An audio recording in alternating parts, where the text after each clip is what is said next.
Good morning, everybody. Good morning. Say good morning, Michael. Good morning, Michael. It's really a pleasure to be here in Denver. I'm going to talk to you today mostly, I hope, about ankylosing spondylitis and to give you some feelings for what we're doing, what we've been doing over the last 10 years to try and understand more about this disease and what we're trying to do in the future. We're going to talk about the epidemiology and natural history of spondylitis, how to make an early diagnosis, something about genetics and genetic epidemiology. We're going to look toward the future with the new genes that have been discovered and what that means for all of you in terms of diagnosis and prognosis. And finally, which is more important, I think, than anything, can we identify patients today before they develop the changes that occur in the spine that limits their life and activity, and make an early diagnosis and make a difference to patients, and maybe even prevent the disease. Wouldn't that be wonderful? So that's where the future is, and so I'll try and take you through that history and lead you at the end to those contentions. Okay. How many people have ankylosing spondylitis? Wait a minute. No, not in the room. If we were doing an epidemiologic study and we just canvassed this room, we'd think it would have 90% prevalence in the United States. But I'm talking about going out there and finding out how many people really have this disease. We don't know. I'll show you how much we know about we don't know going forward. The problem is early diagnosis. Now I'm going to teach you a little bit of scientific method here because you're going to hear me use the words classification and diagnosis today. And I'll explain to you the difference between the two. Don't worry now if you don't understand it now, but we'll get into it in a minute. So we're going to talk about how to make an early diagnosis and some of the problems that we encounter as rheumatologists to make an early diagnosis and what we're doing about it. Lori already gave you some hints about what we're doing about it. Now, let's talk globally a little bit about the natural history of ankylosing spondylitis. It's highly variable. Most of you know that. Clinically, it has stops and starts, and there are periods of time when it lays low, and there are periods of time that it's active. And it's very difficult to know when the disease actually starts. In fact, I saw a patient not that long ago who was a college student, and I took a very careful history from his mother and father and from him, and they told me that when he was 8 or 9 years old, he presented to a children's hospital with a condition called transient synovitis of the hip, which is a condition that children get. They get arthritis of the hip, and they don't know why, and it goes away. And it sits there in the pediatric rheumatology lexicon. Nobody knows anything about it. Well, it turns out that might have been the first manifestation of ankylosing spondylitis in this young boy. And since that time, I've looked into the literature on this and discovered that may be that diagnosis may be a misdiagnosis. It may, in fact, be the initial manifestation of the disease. So when does the disease really start? When does any disease really start? What about rheumatoid arthritis? We now can detect antibody development in the bloodstream of patients with rheumatoid arthritis 10 years before they get the disease. So when did that disease actually start? Did it start with the genes and the blood test? Or did it start when patients first got stiffness in their hands? So it's a matter of definition about when a disease actually starts.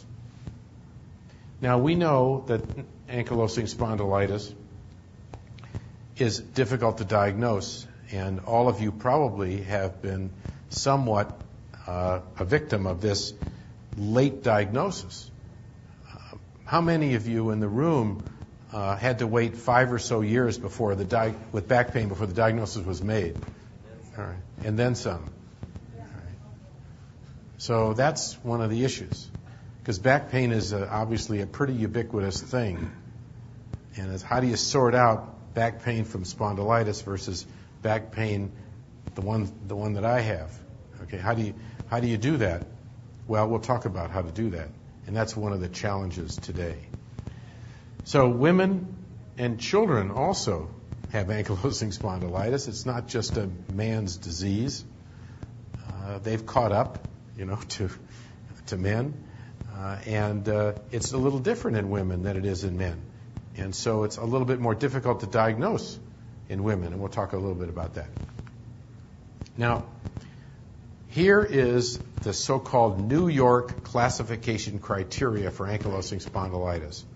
It has two favorite things in it. One is New York and the other is classification. So because it comes from New York, it's got to really be important, right? Well, this was a consensus meeting where these so-called experts decided how they were going to classify patients with ankylosing spondylitis. Now, here's the first use of the word classification. When I use classification, what it means is that you get a bunch of experts in a room and they decide that these are the criteria to classify a patient with ankylosing spondylitis unequivocally, because they want to do research. And when you do research, you have to have patients that are the same at every research site. So we all have to agree upon the patients that we study, whether it's in San Diego or Los Angeles or Denver or Chicago. We have to agree. So we accept a certain classification so that there's no misdiagnoses here.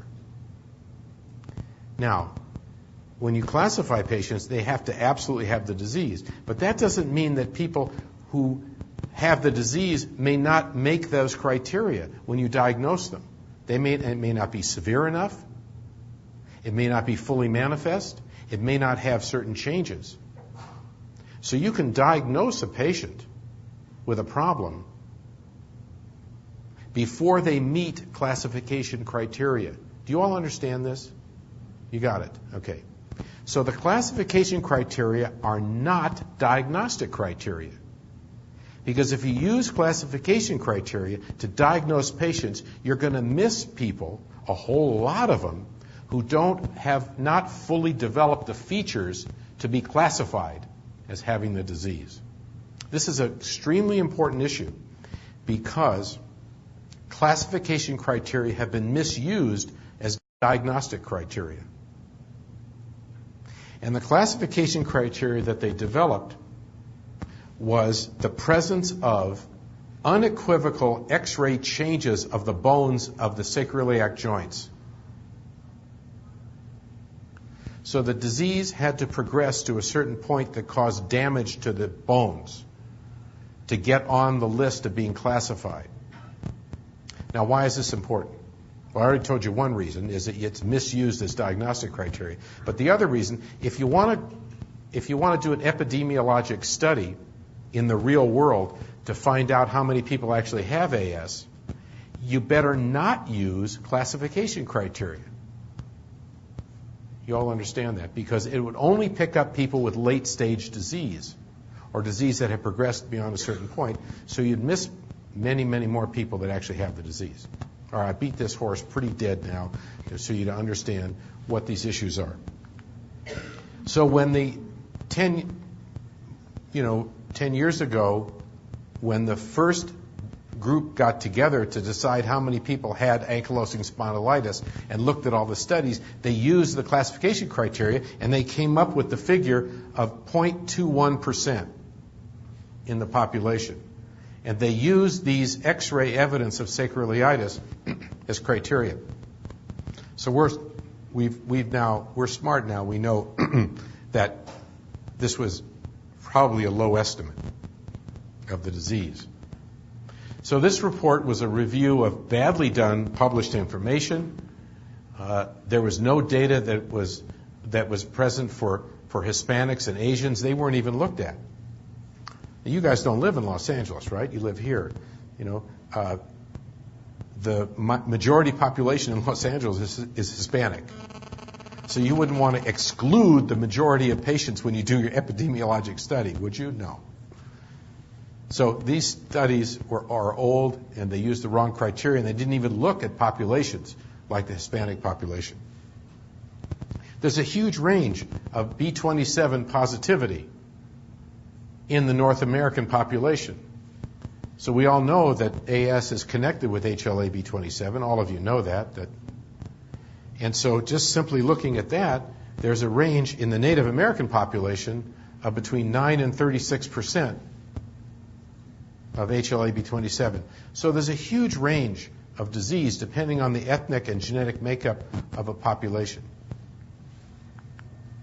Now this is where HLA-B27 comes in. So what you want to do is you want to ask, Lori, I think this little, oh, there it is. Okay, it needed to be revved up a little bit. The pointer kind of comes and goes here. Yeah, I'll keep trying. Let's see what happens.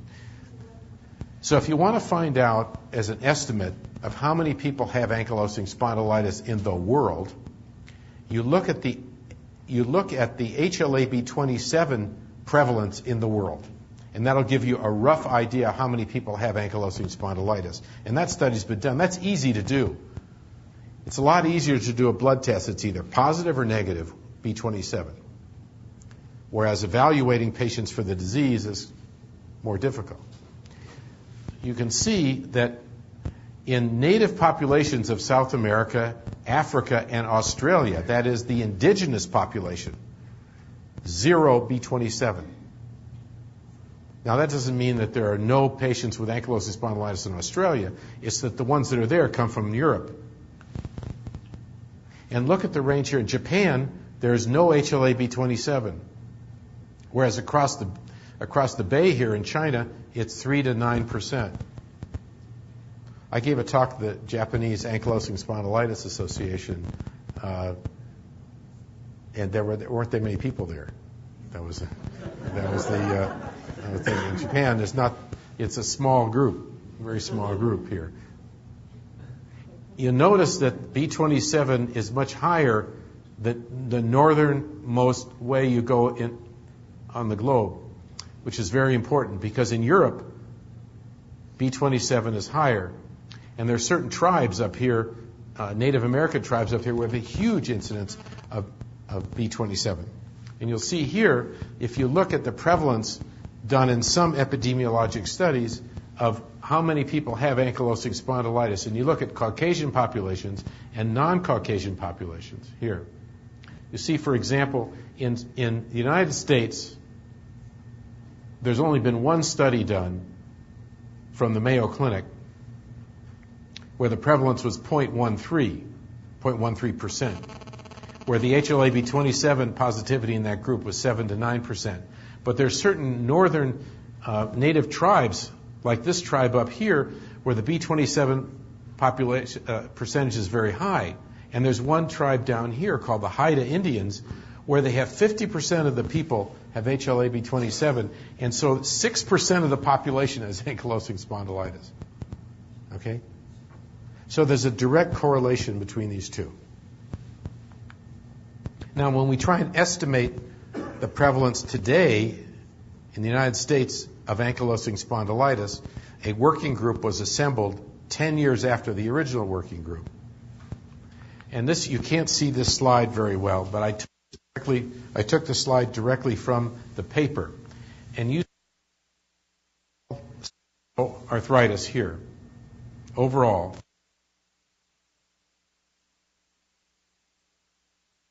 3 to 0.3. Now much higher than 0.2 in the original, about 5 times higher. So right now, ankylosing spondylitis is probably more prevalent than rheumatoid arthritis today. And women with ankylosing spondylitis, of course, represent a different group. When I was learning rheumatology way back when, I won't tell you when that was, it was in the 70s, I was told by my mentor that ankylosing spondylitis was 10 times more common in men than women. 10 to 1, that was the figure. Well, that's wrong. The figure is about 3 to 1. About 3 to 1. And women's disease is a little different than men. The clinical disease is similar, but the men have more severe lumbar spine disease than women. Interesting, we don't know why. And for the same degree of damage of the spine,